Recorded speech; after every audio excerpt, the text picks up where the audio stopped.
नमस्कार, the legal Indian के इस एपिसोड में आपका फिर से स्वागत है। दोस्तों, लॉ स्टूडेंट्स के द्वारा या यूं कहें कि लॉ एस्पिरेंट्स के द्वारा एक क्वेश्चन लगातार पूछा जा रहा है कि क्या सर लॉ में सब कुछ याद करना होता है क्या? लॉ तो इतना ब्रॉड है, बहुत सारी चीज़ें मुझे जाननी चाहिए, तो क्या इन सारी चीज़ों को हमें याद करना पड़ेगा? और यदि ऐसा है तो कितना याद करते रहेंगे? आज मैं इस वीडियो के माध्यम से मैं आपको समझाने का प्रयास करूंगा और मैं आपको एक्चुअल जो चीज़ें होती है लॉयर्स को कितना याद करना होता है उसके बारे में बात करूंगा। देखिए, ये एक बहुत बड़ा मिसकंसेप्शन है कि लॉयर्स को सब कुछ याद करना होता है। ये एक मिथ है, इससे बड़ा झूठ कुछ हो ही नहीं सकता।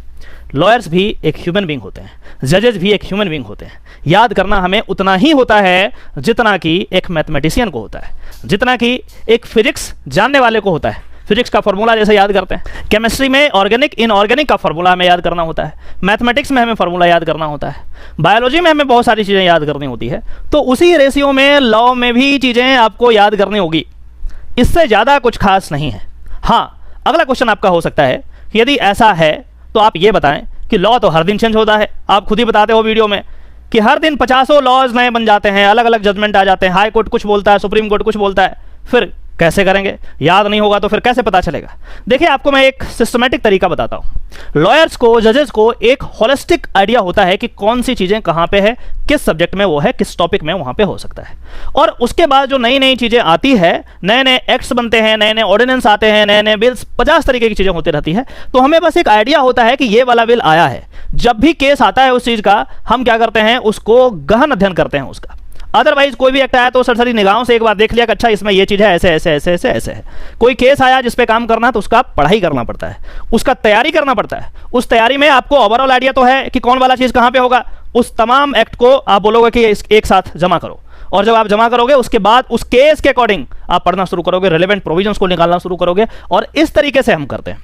जजेस को भी, यदि हम जज की बात करें तो उनको भी जब भी हम केस फाइल करते हैं तो हमें बताना होता है कि ये जो केस फाइल कर रहे हैं आखिर किस प्रोविजन के तहत किया जा रहा है, ताकि जज साहब भी उसको पढ़ लें। इस केस को डील करने से पहले जज साहब भी उसको एक बार पढ़ लें। ऐसा नहीं है कि आपको सब कुछ सब याद करके रखा है, ऐसा कोई मशीन थोड़ी ना है, रोबोट थोड़ी ना हम लोग कि मतलब सब कुछ याद करके रखेंगे। तो ऐसी बात नहीं है।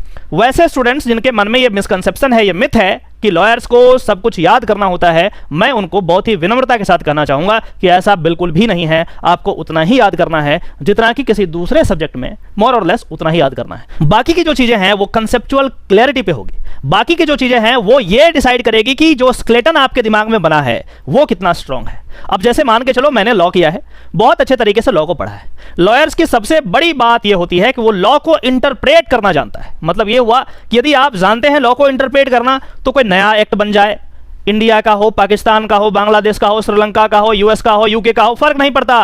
कोई भी एक्ट आपके पास जब आएगा आप उसको आराम से उसका इंटरप्रिटेशन कर सकते हैं। आपको याद करने की जरूरत नहीं है। इंटरप्रिटेशन इसलिए किया जा सकता है क्योंकि आपको पता है कि हम लॉ को करते कैसे हैं इंटरप्रेट। यही कला है, यही चीज सीखते हैं लॉयर, यही चीज की ट्रेनिंग उन्हें दी जाती है। बस इतना ही है।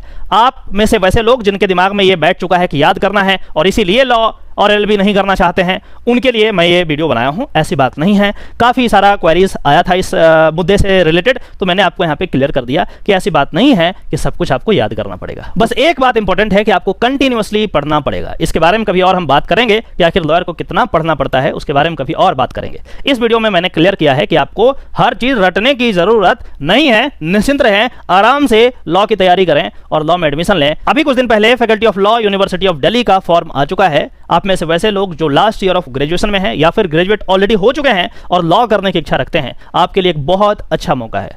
आप जल्द से जल्द प्रिपरेशन शुरू करें, फॉर्म को भरिए और यदि जरूरत पड़े तो हमारा क्रैश कोर्स है, हमारे एप्लीकेशन द लीगल इंडियन पे जाकर के उस क्रैश कोर्स में जो चीज़ें दी गई है उसको जाकर के देखिए। बहुत सारे फ्री मटेरियल्स हैं, उसको देखिए। कुछ फ्री टेस्ट हैं, उसको भी जाकर के दीजिए और एक ओवरऑल आपका प्रिपरेशन वहां से तैयार हो जाएगा। आशा करता हूं कि इस वीडियो के माध्यम से जरूर कुछ ना कुछ आपके एग्जिस्टिंग नॉलेज में एड ऑन हुआ होगा। यदि ऐसा है तो हमारे चैनल को सब्सक्राइब करें और इसे वाइडली शेयर करें ताकि सारे लोगों को ऑथेंटिक जानकारी मिलती रहे। चलिए फिर से मिलते हैं किसी और टॉपिक में, तब तक के लिए नमस्कार।